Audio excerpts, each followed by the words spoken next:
Victoria, during the middle of her sophomore year, the end of October, was the last time that she was able to go to school. So she hasn't been to high school since then because she got so sick and her symptoms got a lot worse. And so we had just gotten back from fall break, and then she went to school for a week, and then that was it. The fatigue was too bad, the all-over pain, the joint pain, the low-grade fever constantly. She couldn't do it. Yeah, it was really hard watching her get sicker and sicker and sicker, and no doctor could figure out what was wrong. So that was extremely frustrating and hard. We knew deep down that something else was wrong and nobody was catching it. It would have been a lot better if we could have gotten diagnosed sooner, because it tore up a lot of my body before we caught it, and so I'm just fighting to get rid of it still, and it's just been a really long process that could have been treated earlier and been easier. So it was frustrating because nobody in Oklahoma seemed to understand what was going on. She was diagnosed with fibromyalgia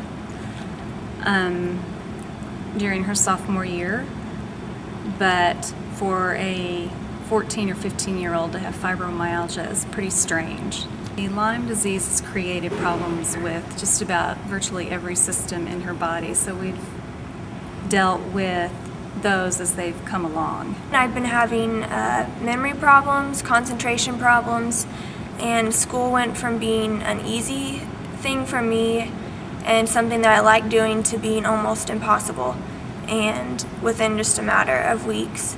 And that's so different from what I was used to.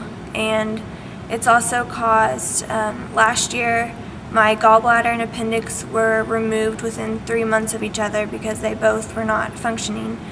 And I've had heart problems. I've had big cysts that are because of the Lyme. I've had just stomach problems, intestinal problems, just pretty much every system that you could imagine. Unfortunately, when you have Lyme disease for a long time before actually being treated, then you have what they call late-stage Lyme disease, and that's more difficult to get rid of, and it takes a lot longer to get rid of it. But it would have been great if we could have had a diagnosis 2 years before we actually did, because it makes a huge difference. If you catch Lyme early, like within 2 to 3 weeks after you get the tick bite, you can take antibiotics and you're done.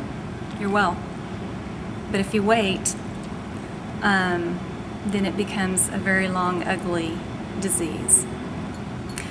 We ended up going to a Lyme specialty clinic in Nevada, the state of Nevada. They've studied Lyme disease for over 30 years now and have been treating it. And so, and I had been to the clinic once before with a friend of mine who ended up with Lyme, also from Oklahoma. And so I'm very thankful I was able to go with her and see the clinic and see what they do and see the results that they get.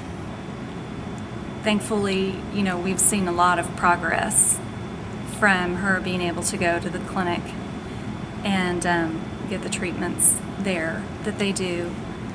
I'm doing a lot better than I was.